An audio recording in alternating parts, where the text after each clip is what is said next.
Meus irmãos, eu preciso pedir perdão. Fiquei ausente por um tempo. Problemas pessoais tomaram meu tempo, mas eu estou de volta. Shalom, meus amigos. Sejam muito bem-vindos ao Fermento dos Fariseus. Se é a sua primeira vez aqui, que alegria te receber. E se você já faz parte da nossa comunidade, é bom ter você de volta.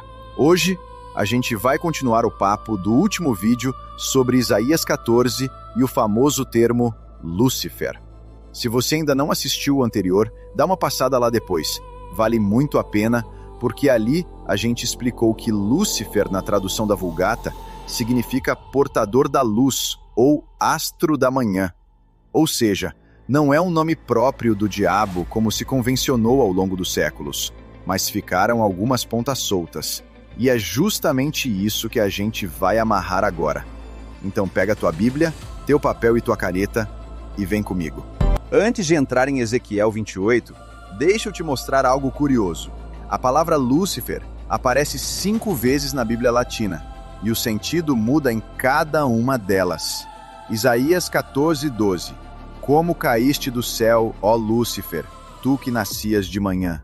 Aqui, o termo é uma metáfora para o rei da Babilônia, usada de forma poética e irônica. 2 Pedro 1:19. Até que o dia clareie e a estrela da manhã nasça em vossos corações. Nesse caso, o Lúcifer representa Cristo, a luz que ilumina o interior do homem.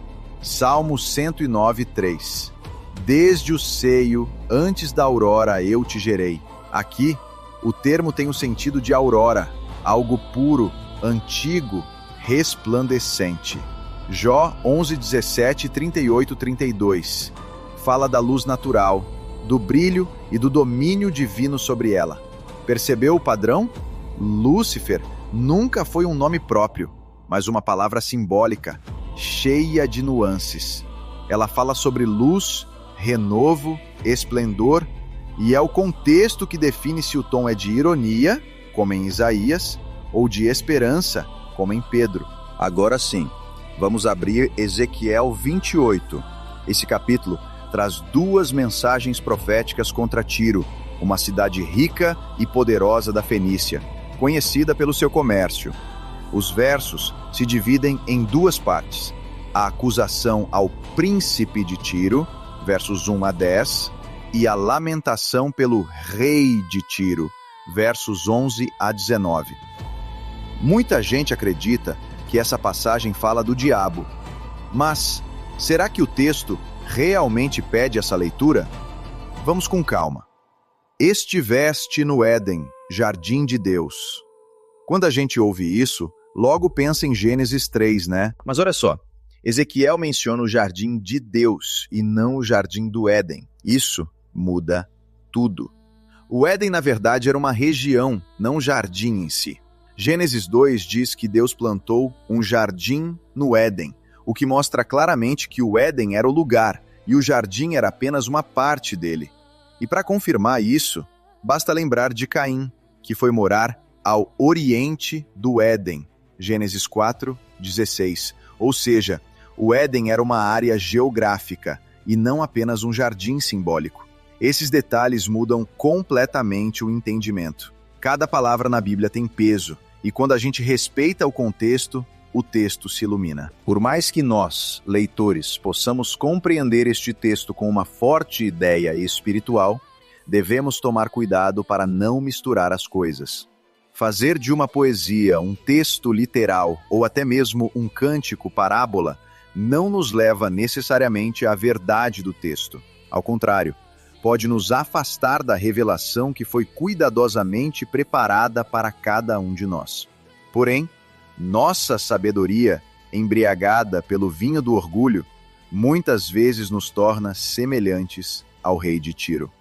Primeiramente, é importante destacar que em Ezequiel 28:13, o jardim de Deus não é um local físico específico como o jardim do Éden descrito em Gênesis, mas sim uma metáfora espiritual. Essa expressão aparece no contexto em que o profeta fala ao rei de Tiro, utilizando a imagem de um lugar perfeito de prosperidade e bênçãos divinas para descrever o estado original de grandeza e favor divino que o rei desfrutava. O jardim de Deus aqui simboliza o estado de prosperidade e proximidade com o Criador que o rei de Tiro tinha antes de sua queda. Esse lugar perfeito foi perdido devido à sua arrogância e orgulho. Olhe bem o contexto de Ezequiel 28.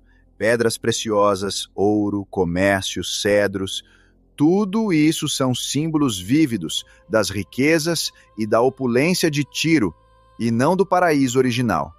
Então, Ezequiel está nos dizendo com uma ironia profunda: tua corte era como um jardim sagrado, belíssima, luxuosa, mas a injustiça te corrompeu de dentro para fora. É uma paródia do Éden, um Éden de aparências, mas sem a verdadeira presença de Deus. O querubim ungido, Ezequiel 28:14, é outra ironia pesada.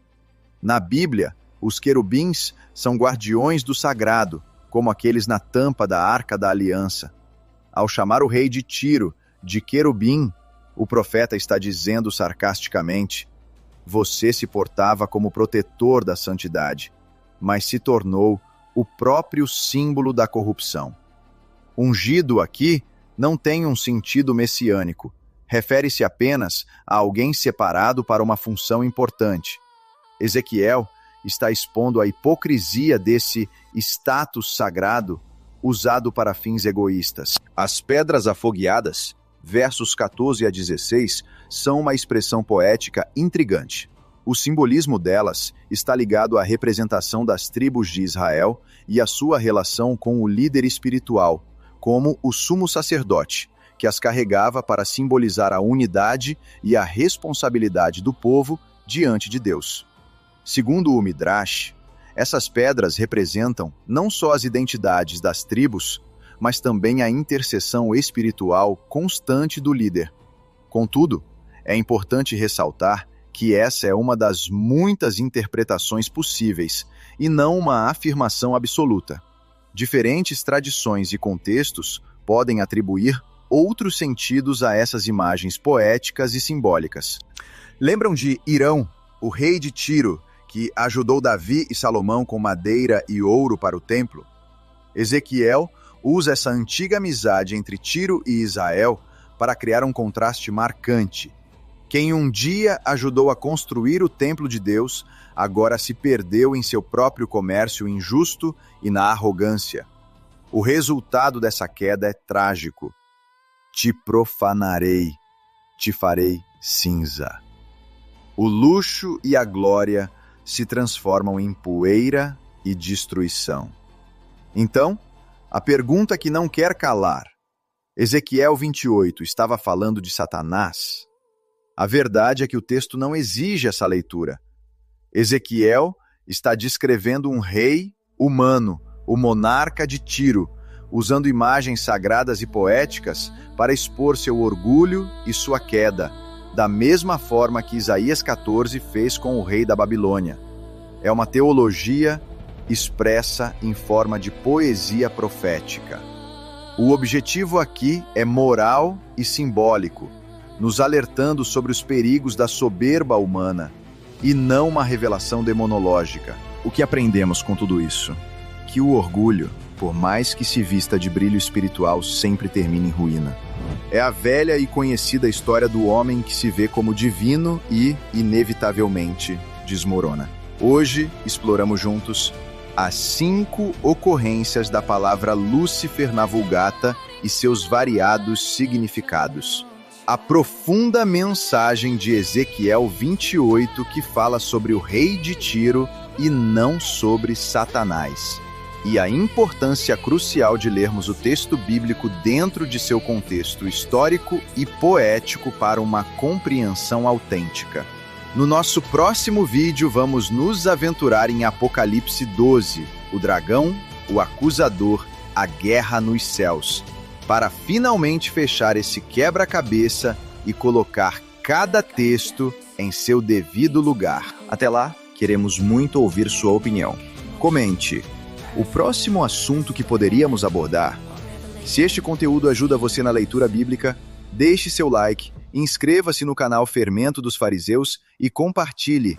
Seu apoio mantém essa missão viva.